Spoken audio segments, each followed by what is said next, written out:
Assalamualaikum warahmatullahi wabarakatuh. Halo, kami dari kelompok 7 yang beranggotakan saya Taril Argi Sadewa dan dua teman saya, Naufal Muyasyar dan Novita Aliani. Dalam video presentasi ini, kami akan menjelaskan tentang Adepts Lanae dan Adepts Suillus. Selamat menyaksikan. Pada bagian pertama, kita akan membahas apa itu lemak, apa saja jenis-jenisnya, bagaimana kegunaannya, serta dari mana sumber lemak itu berasal. Lemak adalah kelompok ikatan organik yang terdiri atas unsur-unsur karbon atau C, hidrogen atau H, dan oksigen atau O, yang mempunyai sifat dapat larut dalam zat-zat terlarut tertentu seperti petroleum benzen ataupun ether, tetapi dalam perbandingan dan susunan kimia yang berbeda.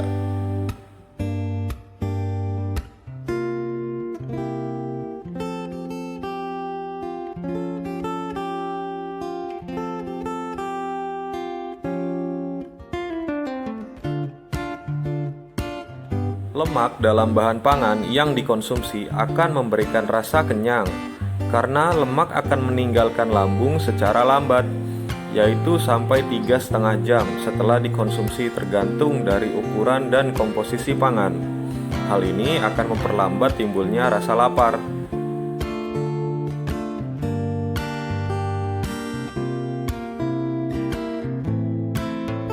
Lemak memiliki dua peran utama dalam tubuh. Peranan lemak yang pertama dalam tubuh adalah sebagai persediaan energi yang disimpan dalam jaringan adipose.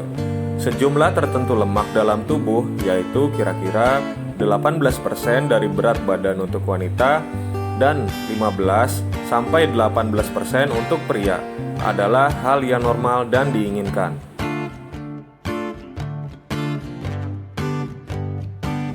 Peranan lemak yang kedua di dalam tubuh yaitu sebagai regulator tubuh, karena lemak atau lipid merupakan elemen esensial bagi membran tiap-tiap sel dan merupakan prekursor prostaglandin. Maka pengambilan dan ekskresi nutrien oleh sel dapat dikatakan diatur oleh lemak. Demikian juga beberapa fungsi tubuh yang esensial dikontrol oleh lemak. Lemak terdapat dalam tubuh hewan, termasuk manusia, sebagai cadangan energi yang tersebar di seluruh jaringan, mengelilingi jaringan atau sebagai komponen jaringan. Bahkan terdapat jaringan yang sebagian besar terdiri dari lemak, yaitu jaringan adipose. Berbeda dengan hewan mamalia, ikan menyimpan cadangan energi dalam bentuk lemak di dalam hatinya, lebih dari 50% beratnya. Sumber hewani dapat diperoleh dari hewan darat dan hewan air. Lemak hewani dapat diambil dari bagian hewan yang banyak mengandung lemak, seperti pada hati ikan, yaitu hati ikan kod. Lemak hewani dapat berbentuk padat disebut lemak dan cair disebut minyak. Termasuk lemak padat hewani misalnya lard atau lemak babi diambil dari daging babi. Mentega diambil dari lemak susu. Tallow atau lemak sapi diambil dari daging sapi. Minyak hewani misalnya minyak hati ikan yang diambil dari hati ikan kod.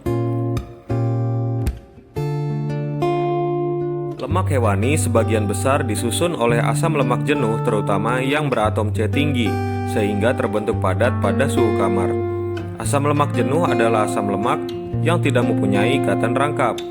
Asam lemak jenuh yang tidak mempunyai atom bersifat dapat menguap, disebut the volatile fatty acids sedang, yang mempunyai atom atau lebih bersifat padat pada suhu kamar. Asam lemak tidak jenuh adalah asam lemak yang mempunyai ikatan rangkap.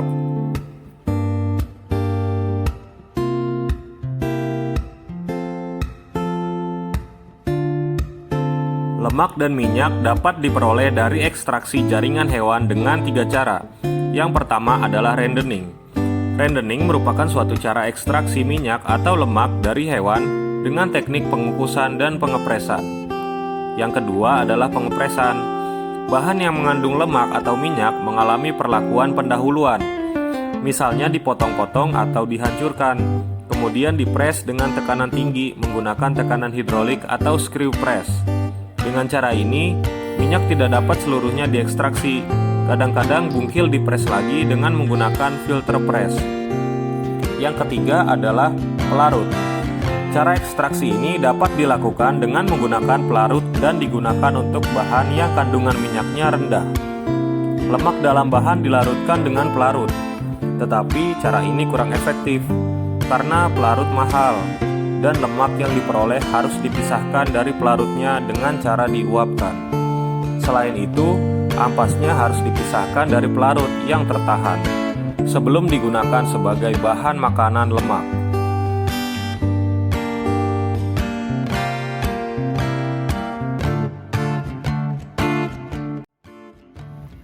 Oke, baik, selanjutnya yaitu tentang adaptane. Berdasarkan farmakope edisi ketiga, adaptane ini adalah zat serupa lemak yang dimurnikan, diperoleh dari bulu domba dari hewan Opis arisline, mengandung air tidak lebih dari 0,25%. Selanjutnya yaitu ada nama sinonim. Nama sinonim adaptane ini adalah lemak bulu domba atau biasa kita sebut lanolin. Kemudian ada wolfpack dan juga lemak bulu. Nama hewannya adalah yang tadi disebutkan Opis aris L dari keluarga Bovidae. Selanjutnya ada pemberian. Berdasarkan farmakope Indonesia edisi 3, pemberian dari adaptane yaitu zat serupa lemak liat lekat dan warnanya itu kuning muda atau kuning pucat, agak tembus cahaya, bau lemak dan khas.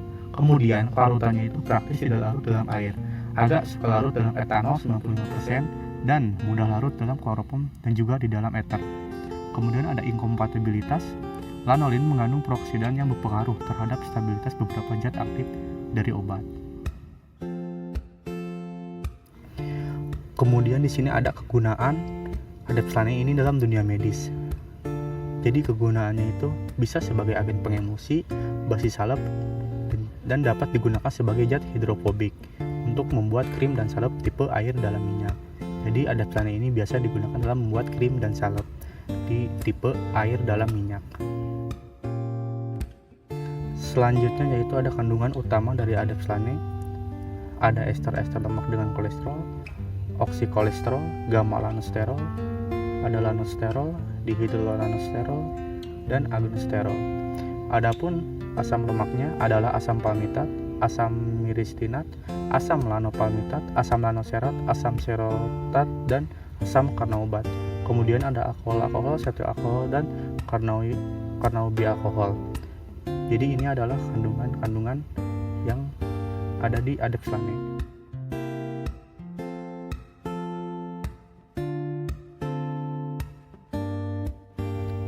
Kemudian ini adalah contoh sediaan yang mengandung adaptane.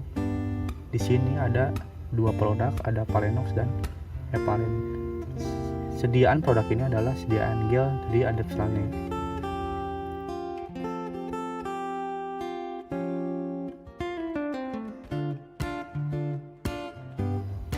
Kemudian selanjutnya yaitu struktur kimia dari adaptane. Bisa lihat di dalam PowerPoint ada struktur kimianya. Rumus molekul dari adaptane yaitu C48H69NO2.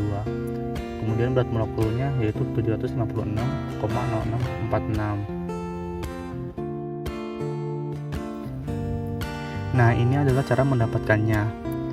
Sesuai namanya, lemak bulu domba, jadi bagian yang diambil yaitu bulu domba karena di dalam bulu domba ini mengandung lemak. Kemudian si lemak tersebut akan dimurnikan.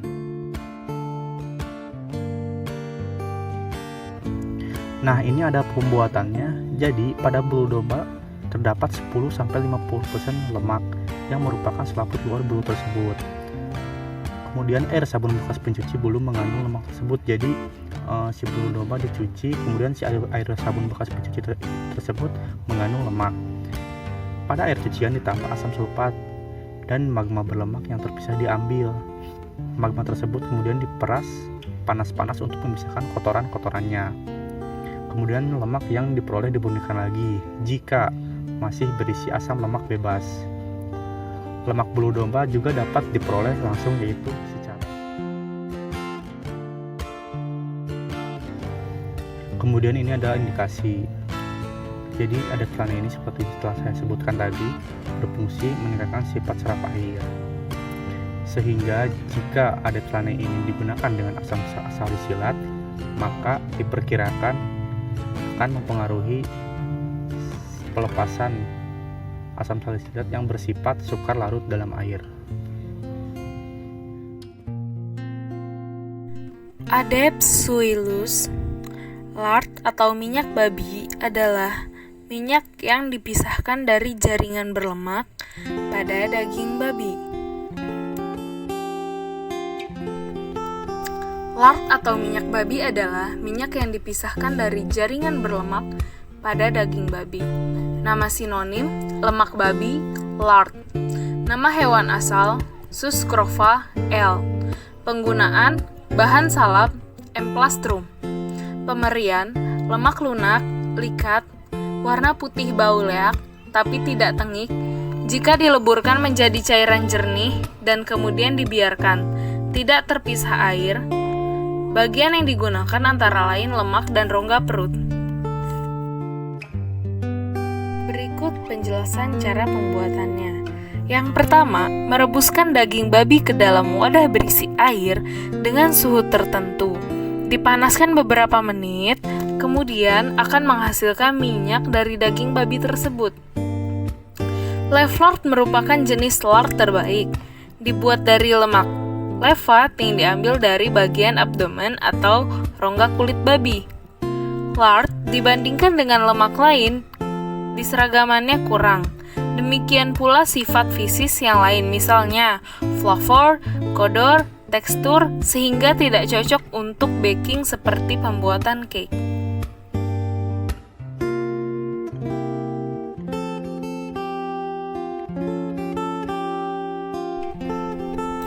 Lard mudah menjadi tengik sehingga sering ditambah bahan antioksidan untuk meningkatkan daya tahan.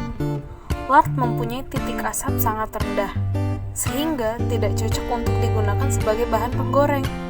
Untuk meningkatkan keseragaman dan meningkatkan kualitas sifat-sifat penting lainnya, dilakukan rendering. Untuk memperluas partikel-partikel lemak, dilakukan pemanasan cepat selama 15 detik. Akan menghasilkan produk yang stabil serta lembut.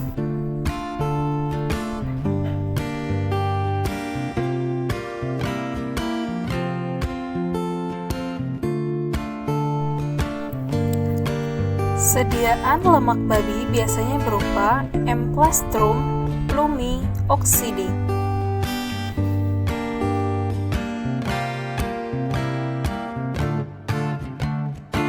Demikian penjelasan dari kelompok 7. Apabila ada yang belum jelas, silahkan ditanyakan. Kurang lebihnya mohon maaf. Wassalamualaikum warahmatullahi wabarakatuh.